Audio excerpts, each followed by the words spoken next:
प्रणाम दोस्तों, देश वाले में आपका स्वागत है। मैं संजय शाह। आज सवेरे 4 अप्रैल को एक बुरी खबर आई। हमने हमारे चहीते निर्माता, निर्देशक, अभिनेता मनोज कुमार यानी भारत कुमार को खो दिया है। 21 फरवरी से मुंबई के अंधेरी में कोकिलाबेन धीरूभाई अंबानी हॉस्पिटल में उनका इलाज चल रहा था। उनकी तबीयत नादुरुस्त थी और आज कार्डियोजेनिक शॉक यानी हार्ट अटैक से उनका देहांत हो गया। देश के सर्वोत्तम फिल्म सर्जकों में मनोज कुमार का नाम बरसों से चमक रहा था। हम बात करते हैं उनके जीवन की, उनकी फिल्मों की और उनके कुछ ऐसे काम की जो उन्हें दूसरों से अलग और एक आदर्श व्यक्ति भी बनाते थे। मनोज कुमार का असली नाम हरिकृष्ण गिरी गोस्वामी था। अखंड भारत के ऐबटाबाद शहर में 24 जुलाई 1937 को उनका जन्म हुआ था। उनके माता पिता HL गोस्वामी और किरण कुमारी थे। उन्हें राजीव नाम से भाई और नीलम नाम से बहन भी थी। बंटवारे के समय गोस्वामी परिवार पाकिस्तान छोड़कर विभाजित भारत के दिल्ली शहर में आकर बसा।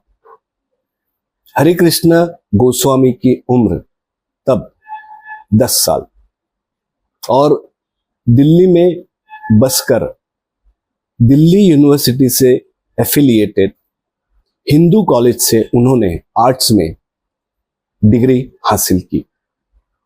लेकिन बचपन से ही शायद उनका एक सपना, उनके जीवन की राह स्पष्ट थी और वो थी फिल्म की दुनिया में अपना परचम लहराना।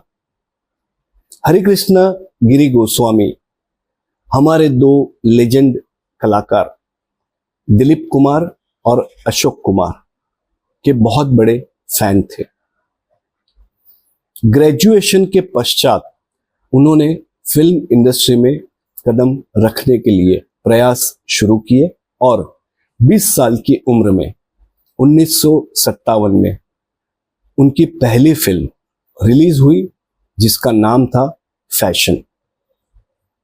वो फिल्म चली तो नहीं, लेकिन मनोज कुमार इंडस्ट्री में आ जरूर गए। उसके बाद करीब 4 साल तक उनकी और 8 एक फिल्म आई, उनमें से भी कोई खास चली नहीं।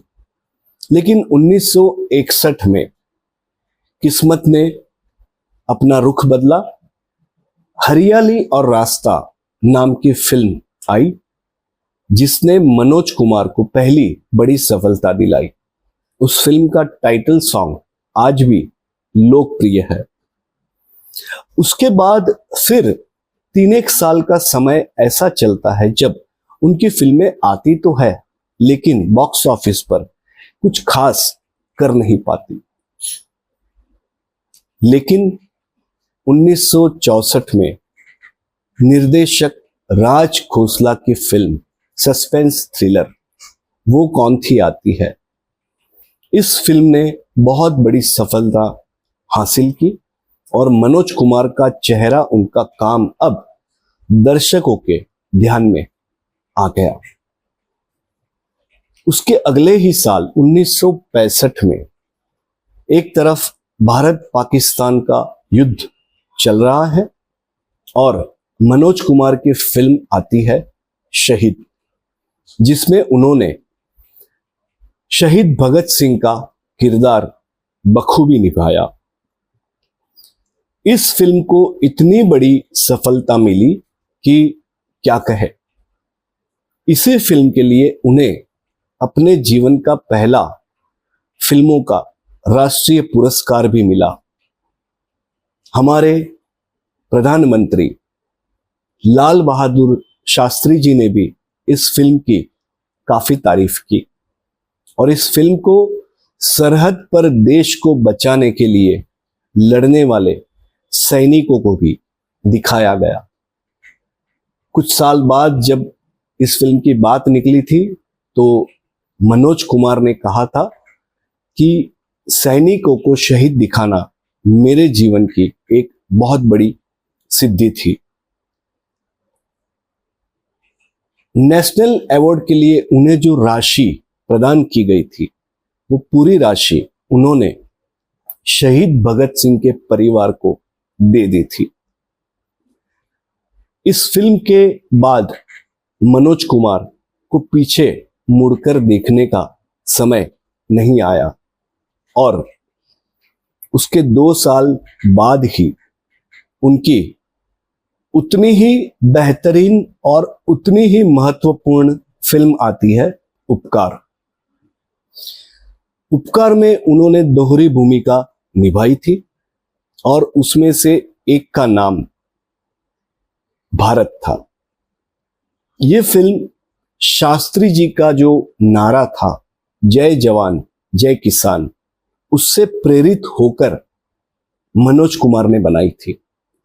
उन्होंने तब सोचा कि हमारा देश तो खेतीबाड़ी का देश है और असली भारत गांव में पनपता है, तो क्यों ना इस मुख्य किरदार को नाम ही भारत दिया जाए। और इस फिल्म में हीरोइन का नाम कविता था। ये नाम भी इस तरह आया कि भारत के जीवन में एक झिलमिलाती, खुशियां फैलाती लड़की आती है और वो कविता जैसी है, तो मनोज कुमार ने उस किरदार को नाम ही कविता दे दिया। इस फिल्म के लिए उन्हें अपने जीवन का पहला बेस्ट डायरेक्टर का फिल्म फेयर अवार्ड भी मिला। और उपकार में भारत का किरदार निभाकर उन्हें हमेशा के लिए लोगों ने भारत कुमार के नाम से सम्मानित करना शुरू कर दिया। मनोज कुमार की करियर का सूर्य इस फिल्म के बाद ऐसा चमका कि बरसों तक चमकते ही रहा। उसके बाद उन्होंने एक से एक बेहतरीन फिल्में बनाई, कुछ फिल्मों में अभिनय किया, कुछ का निर्माण निर्देशन भी किया और वो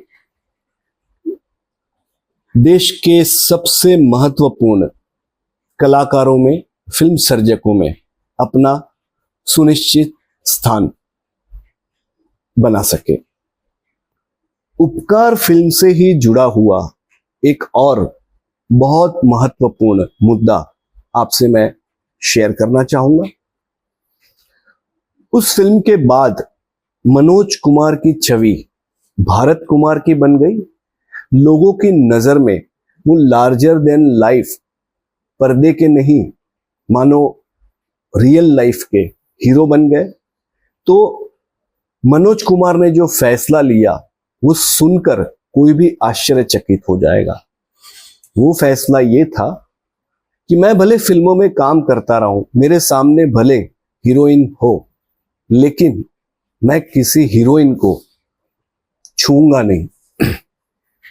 आप सोचिए, ये बात उपकार फिल्म से शुरू हुई और वो साल था 1967 का। उसके बाद बरसों तक मनोज कुमार ने फिल्मों में काम जरूर किया, लेकिन हो सके वहां तक कभी किसी हीरोइन को छुआ तक नहीं। कोई कलाकार इस हद तक अपने सिद्धांतों को, अपनी संस्कारिता को और सार्वजनिक जीवन में अपनी जो छवि बनी है उसको लेकर गंभीर और डेडिकेटेड होना, ये अपने आप में एक बहुत बड़ी बात है। मनोज कुमार की बेहतरीन और बड़ी सफलता वाली फिल्मों की अगर बात करें तो उसमें वो कौन थी, शहीद और उपकार के बाद में और कई फिल्में आती है, हिमालय की गोद में, गुमनाम, दो बदन, सावन की घटा, ये सारी फिल्में उपकार के पहले आई। पत्थर के सनम, नीलकमल, आदमी, साजन, पूरब और पश्चिम, बेईमान, रोटी कपड़ा और मकान, सन्यासी, 10 नंबरी, अमानत, क्रांति, ऐसी और कई फिल्में मनोज कुमार ने हम दर्शकों को दी और हमारा दिल जीत लिया। इसमें से एक फिल्म पूरब और पश्चिम, ईस्ट एंड वेस्ट, वो इतनी बड़ी सफल थी कि जिसका आज का दर्शक अंदाज नहीं लगा सकता। यह फिल्म भारत में तो खैर चली ही चली, ब्रिटेन में इस फिल्म ने गोल्डन जुबली की। आज हम ऐसे दौर से गुजर रहे हैं जहां कोई फिल्म थिएटर में 50 दिन तक भी टिक नहीं पाती और पूरब और पश्चिम परदेश में 50 हफ्तों तक चली। मनोज कुमार केवल अभिनेता, निर्माता या निर्देशक ना होकर एक उम्दा लेखक भी थे। अपनी ज्यादातर फिल्में उन्होंने खुद लिखी थी। इसके अलावा वो उतने ही अच्छे गीतकार थे और संकलनकार यानी एडिटर भी थे। यानी जिस तरह राज कपूर साहब या हमारे कुछ और फिल्म मेकर्स कई बातों में माहिर थे, मल्टी फैसेटेड टैलेंट थे, कुछ ऐसा ही मामला मनोज कुमार का भी रहा। उनके निजी जीवन की बात करें तो उनकी पत्नी शशि गोस्वामी और उन्हें 2 बेटे कुणाल और विशाल, और उन्होंने मुंबई में आकर जिस तरह इंडस्ट्री में अपना स्थान बनाया वो अपने आप में एक कमाल की मिसाल जैसा था। उपकार फिल्म से जुड़ा हुआ एक बहुत ही प्यारा किस्सा मनोज कुमार ने खुद एक बार मीडिया को बताया था।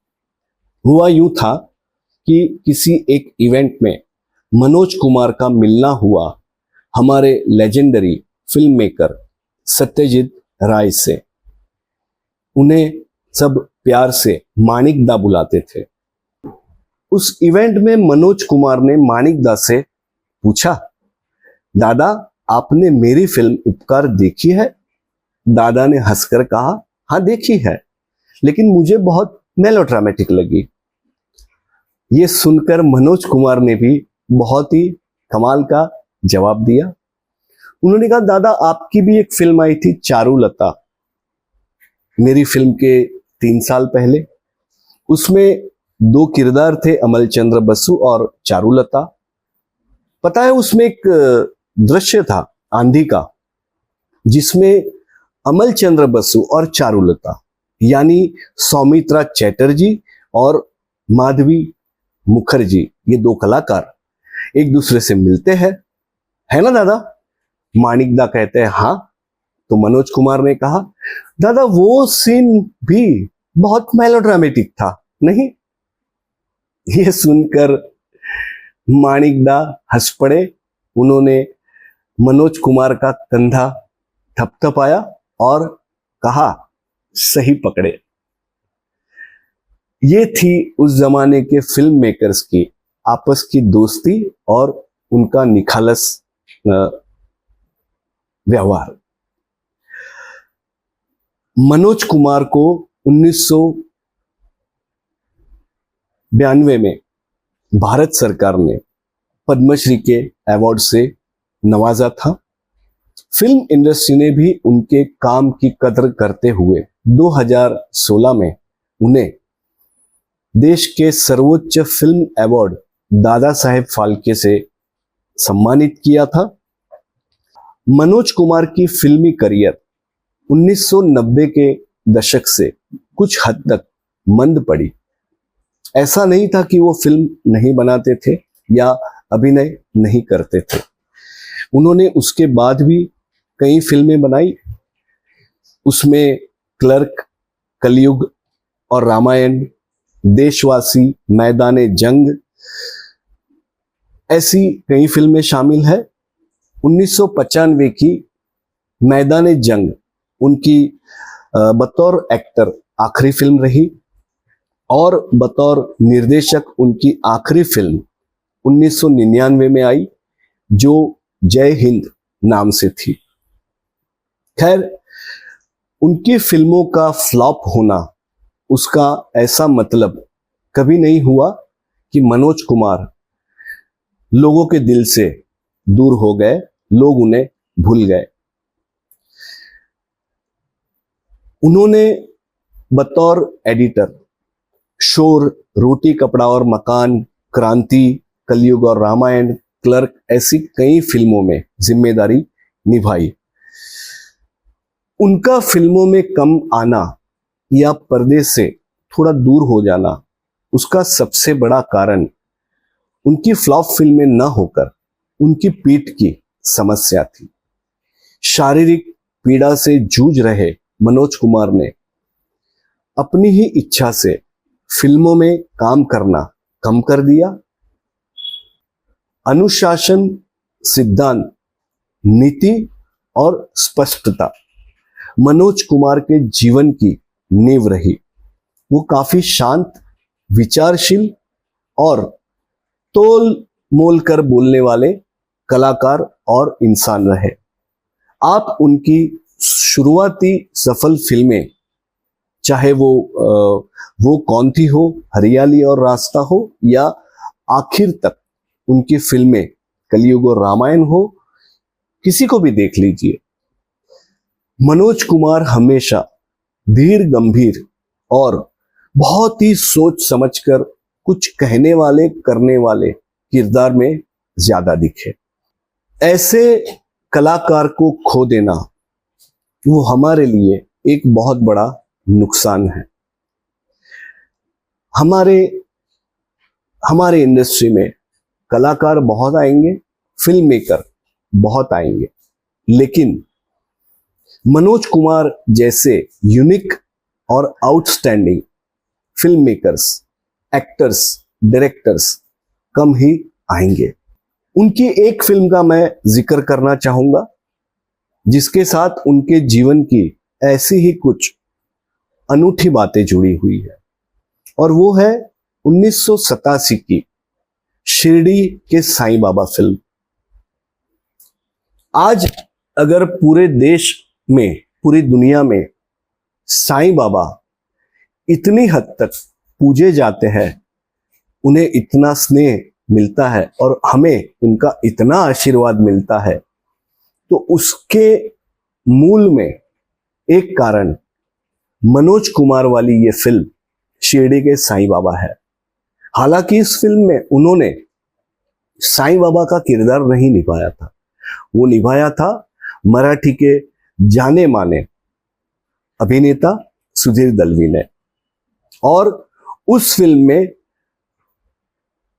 मनोज कुमार ने निभाया था एक साईं भक्त का, साइंटिस्ट का किरदार। इसी फिल्म में और कई बड़े कलाकार थे, राजेंद्र कुमार, हेमा मालिनी, शत्रुघ्न सिन्हा, धीरज कुमार, प्रेमनाथ, मदनपुरी। और इस फिल्म ने जो सफलता हासिल की थी वो अपने आप में एक चमत्कार से कम नहीं थी। फिल्म के निर्देशक थे अशोक भूषण। केवल 2 महीनों में ये पूरी फिल्म शूट की गई थी, और इस फिल्म के कारण मनोज कुमार का साईं बाबा के साथ रिश्ता, उनके प्रति उनकी श्रद्धा कुछ इस तरह खिली जो जीवन में कभी खत्म नहीं हुई। यहां तक कि उस जमाने में शिरडी में कोई होटल नहीं हुआ करती थी। शिरडी में जो पहली होटल बनी, साईं बाबा इंटरनेशनल होटल, उसका उद्घाटन भी मनोज कुमार और शोमैन राज कपूर ने किया था। और ये होटल आज भी मंदिर के वीआईपी पास वाले काउंटर के पास काम करती है।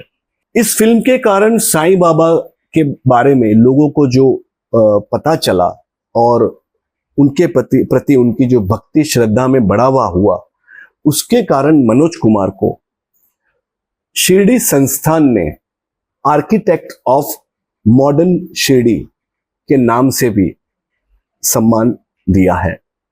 उन्होंने 2006 में एक इवेंट में प्रैक्टिकली मनोज कुमार का इस तरह सम्मान किया था और फिर 2011 में भी उनका फिर सम्मान किया था। शिरडी के साईं बाबा के साथ मनोज कुमार पूरा जीवन जुड़े रहे। उन्होंने एक किस्सा उसके संदर्भ में भी कहा था। एक बार वो और उनके एक दोस्त दोनों शिरडी गए थे बाबा के दर्शन करने को, और दोनों ने चवन्नी की यानी 25 पैसे की अंगूठी खरीदी थी और दोनों ने वो अंगूठी एक दूसरे को भेंट दी थी। जब तक मनोज कुमार रहे, उन्होंने अपनी उंगली में वो अंगूठी हमेशा पहन कर रखी। मनोज कुमार और शिरडी का नाता कुछ ऐसा रहा कि उस नगर में एक रास्ता हुआ करता था, पिंपलवाड़ी रोड, उसका नामकरण ही मनोज कुमार गोस्वामी रोड किया गया। इतना ही नहीं, शिरडी में श्री साईं संस्थान की जो अस्पताल काम करती है, उसमें जब आईसीयू यूनिट बनाने की बात आई तो उसके लिए मनोज कुमार ने बहुत बड़ा दान दिया था। और एक बात, ऐसा नहीं है कि इस फिल्म के कारण ही मनोज कुमार की भक्ति या श्रद्धा साईं बाबा के लिए बढ़ी थी। हकीकत में वो उससे पहले भी शिरडी जाते रहते थे। अपने 87 साल के जीवन में करीब करीब 67 साल यानी बचपन से वो साईं बाबा से संलग्न थे। मनोज कुमार ने अपने जीवन में एक पंजाबी फिल्म जाट पंजाबी में भी काम किया है। 1995 में बतौर एक्टर मैदान जंग और 1999 में बतौर डायरेक्टर जय हिंद बनाने के बाद उन्होंने भले ही फिल्मों में काम करना या उसका निर्देशन करना कम कर दिया, लेकिन उनके अमर गीत, उनके अमर किरदार, उनकी अमर फिल्में उन्हें हमेशा लाइमलाइट में रखा करती थी। और तो और जब भी फिल्म इंडस्ट्री को लेकर कोई बड़ा मुद्दा होता था तो लोग, मीडिया वाले मनोज कुमार क्या कहते हैं वो जानने को उत्सुक रहते थे। हालांकि वो सार्वजनिक जीवन में कम ही दिखते थे, कम ही बोलते थे। कभी कभी कुछ छोटी छोटी बातों को लेकर कंट्रोवर्सी ने भी उन्हें घेरे में लिया, लेकिन मोटे मोटे तौर पर कहे तो जिस तरह अपने चहीते कलाकार यूसुफ साहब यानी दिलीप कुमार और दादा मुनि यानी अशोक कुमार, उन्होंने जैसा नो नॉनसेंस, नॉन कंट्रोवर्शियल जीवन यापन किया था, कुछ वैसा ही जीवन मनोज कुमार ने भी पूरा बिताया। आज की पीढ़ी भले ही मनोज कुमार को कम जानती है, लेकिन आज की पीढ़ी भी उनके गाने जरूर गाती है। जब जीरो दिया मेरे भारत ने, यानी है प्रीत जहां की रीत सदा, भारत का रहने वाला हूं, भारत की बात सुनाता हूं। ये गाना नई पीढ़ी भी गाती है और जानती है। इसी तरह क्रांति फिल्म के गीत नई पीढ़ी भी गाती है, जानती है। जिंदगी की ना टूटे लड़ी, चना जोर गरम, कई गाने हैं। उपकार फिल्म के गाने, मेरे देश की धरती सोना उगले उगले हीरे मोती, या प्राण का किरदार मलंग चाचा, उस पर फिल्माया गया अमर गाना, कसमे वादे प्यार वफा सब, बातें हैं बातों का क्या। ये गाने न पुरानी पीढ़ी कभी भूल पाई, ना नई पीढ़ी से अनजान रहे। और हाँ, आखिर में एक बात और, जब गानों की बात कर रहे हैं, मनोज कुमार की बात कर रहे हैं, तो उन्हें बड़ी सफलता दिलाने वाली एक शुरुआती फिल्म वो कौन थी? उसका एक गाना, लग जा गले कि फिर ये हंसी रात हो ना हो, आज तक इतना ज्यादा पॉपुलर है कि कोई कह ही नहीं सकता कि ये गाना इतना पुराना हो चुका है। मनोज कुमार को अपने जीवन में पद्मश्री और दादा साहेब फाल्के के अलावा भी ढेरों अवार्ड्स मिले हैं। लाइफ टाइम अचीवमेंट्स के लिए उन्हें कई संस्थाओं ने सम्मानित किया है। उनका चले जाना न केवल उनके परिजनों के लिए, फिल्म इंडस्ट्री के लिए, लेकिन उन तमाम दर्शकों के लिए एक बहुत बड़ा नुकसान है जिसकी कभी भरपाई नहीं हो सकती। खास तौर पर इसके लिए कि मनोज कुमार हमारे उन फिल्म कलाकारों और उन फिल्म मेकर्स में अपना स्थान बनाए हुए थे जिन्होंने लाइमलाइट में रहते हुए भी कभी सामाजिक मर्यादा को, उसकी लक्ष्मण रेखा को लांघा नहीं था। आज दिल बहुत भारी है। उनका चले जाना मेरे लिए मानो एक निजी नुकसान जैसी बात है। मैं बस परमात्मा से इतनी प्रार्थना करता हूं कि जहां कहीं भी हरे कृष्ण गिरी गोस्वामी यानी भारत कुमार यानी मनोज कुमार जी है या जाए, उनकी आत्मा को परम शांति प्रदान हो। देश वाले के लिए मैं संजय शाह, प्रणाम।